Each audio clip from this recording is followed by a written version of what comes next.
রাজধানী মগবাজারে একটি হোটেলে খাবার খেয়ে অসুস্থ হয়ে চিকিৎসাধীন অবস্থায় এক প্রবাসী তার স্ত্রী ও সন্তানের মৃত্যু স্বাভাবিক বিষক্রিয়ায় না বিষ প্রয়োগে হয়েছে তা খতিয়ে দেখা হচ্ছে বলে জানিয়েছেন রমনা জোনের ডিসি মাসুদুর রহমান। দুপুরে সাংবাদিকদের প্রশ্নের জবাবে তিনি বলেন, নিহত মনিরের সাথে কোনো আর্থিক লেনদেন বা সম্পত্তিগত জটিলতার কারণে কেউ শত্রুতাবশত কিছু করেছে কিনা সেটাও খতিয়ে দেখা হচ্ছে।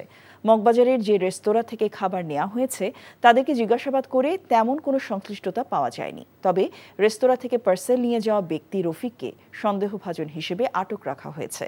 তাকে জিজ্ঞাসাবাদ চলছে বলে জানিয়েছে পুলিশ। সিসিটিভির ফুটেজ বিশ্লেষণ করে ঘটনার প্রকৃত রহস্য বের করতে কাজ করছে পুলিশ। খাবার হোটেল এবং আবাসিক হোটেল দুইটারই কিন্তু আমরা সিসি ক্যামেরাগুলো নিয়ে এসে এটা একেবারে চুলচেরা বিশ্লেষণ করে এখন পর্যন্ত আমরা একবারে প্রত্যেকটা মিনিটে মিনিটে হিসাব করছি। অনেক বিষয় আমাদের কাছে সন্দেহজনক মনে হয়েছে, ওই সব জায়গায় আমরা হিট করতেছি, ওই সব জায়গায় কাজ করতেছি। এখনো পর্যন্ত এটা বলার মতো অবস্থা তৈরি হয় নাই, তবে আমরা আমাদের চেষ্টা অব্যাহত রাখছি। বান্ডেল থাকলে প্রতি সেনমানিতে টাকা বাঁচবে। বিকাশ সেনমানি বান্ডেল কিনে জিতুন প্রতি লেনদেনে।